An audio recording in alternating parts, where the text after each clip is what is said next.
Chapter 48. The Mystery of Iniquity. It has ever been the design of Satan to draw the minds of the people from Jesus to man, and to destroy individual accountability. Satan failed in his design when he tempted the Son of God, but he succeeded better when he came to fallen man. Christianity became corrupted. Popes and priests presumed to take an exalted position, and taught the people to look to them for their pardon of their sins, instead of looking to Christ for themselves. The people were wholly deceived. They were taught that the popes and priests were Christ's representatives, while in fact they were the representatives of Satan, and those who bowed to them worshipped Satan. The people called for the Bible, but the priests considered it dangerous to let them have it to read for themselves, lest they should become enlightened and expose the sins of their leaders. The people were taught to receive every word from these deceivers as from the mouth of God. They held that power over the mind which God alone should hold. If any dared to follow their own convictions, the same hate which Satan and the Jews exercised toward Jesus would be kindled against them, and those in authority would thirst for their blood. I was shown a time when Satan especially triumphed. Multitudes of Christians were slain in a dreadful manner because they would preserve the purity of their religion. The Bible was hated, and efforts were made to rid the earth of it. The people were forbidden to read it on pain of death, and all the copies which could be found were burned. But I saw that God had a special care for His Word. He protected it. At different periods there were but a very few copies of the Bible in existence. Yet He would not suffer His Word to be lost, for in the last days copies of it were to be so multiplied that every family could possess it. I saw that when there were but few copies of the Bible, it was precious and comforting to the persecuted followers of Jesus. It was read in the most secret manner, and those who had this exalted privilege felt that they had had an interview with God, with His Son Jesus, and with His disciples. But this blessed privilege cost many of them their lives. If discovered, they were taken to the headsman's block, to the stake, or to the dungeon to die of starvation. Satan could not hinder the plan of salvation. Jesus was crucified and rose again the third day, but Satan told his angels that he would make even the crucifixion and resurrection tell to his advantage.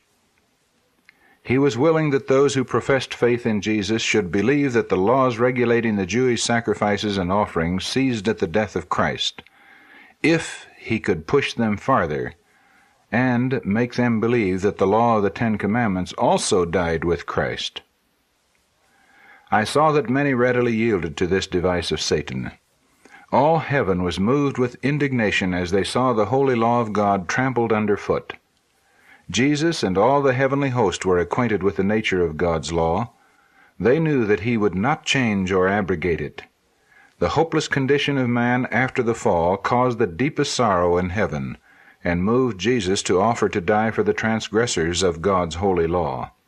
But if that law could be abrogated, man might have been saved without the death of Jesus. Consequently, His death did not destroy the law of His Father, but magnified and honored it, and enforced obedience to all its holy precepts. Had the church remained pure and steadfast, Satan could not have deceived them, and led them to trample on the law of God. In this bold plan, Satan strikes directly against the foundation of God's government in heaven and on earth. His rebellion caused him to be expelled from heaven. After he rebelled, in order to save himself, he wished God to change His law, but was told before the whole heavenly host that God's law was unalterable.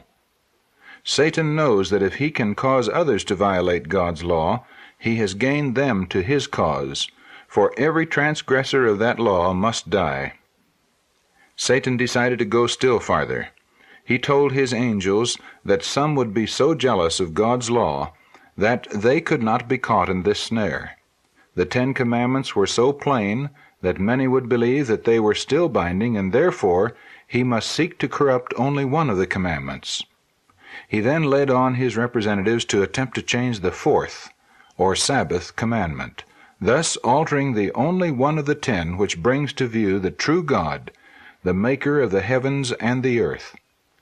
Satan presented before them the glorious resurrection of Jesus, and told them by his arising on the first day of the week, he changed the Sabbath from the 7th to the first day of the week.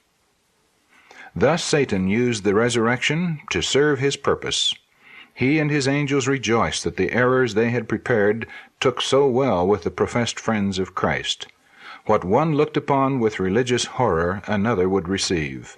Thus different errors were received and defended with zeal. The will of God, so plainly revealed in his word, was covered up with errors and traditions, which have been taught as the commandments of God.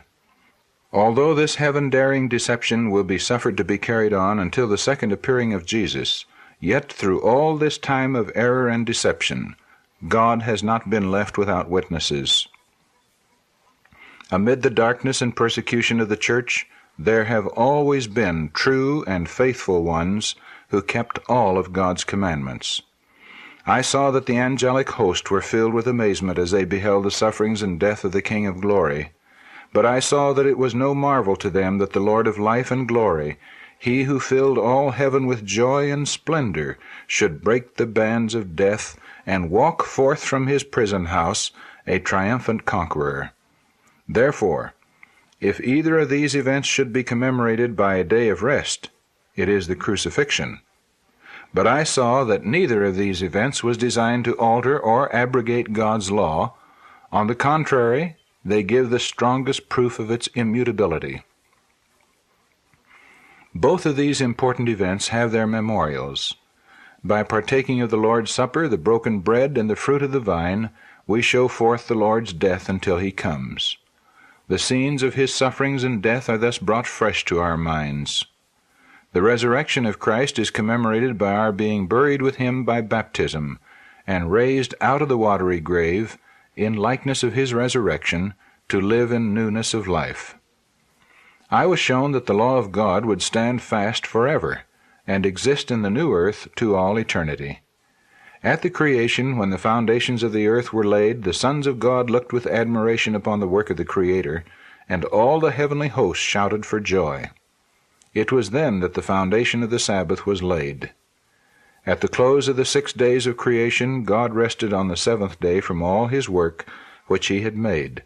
And he blessed the 7th day and sanctified it, because that in it he had rested from all his work. The Sabbath was instituted in Eden before the fall, and was observed by Adam and Eve and all the heavenly host. God rested on the 7th day, and blessed and hallowed it. I saw that the Sabbath never will be done away, but that the redeemed saints and all the angelic host will observe it in honor of the great Creator to all eternity.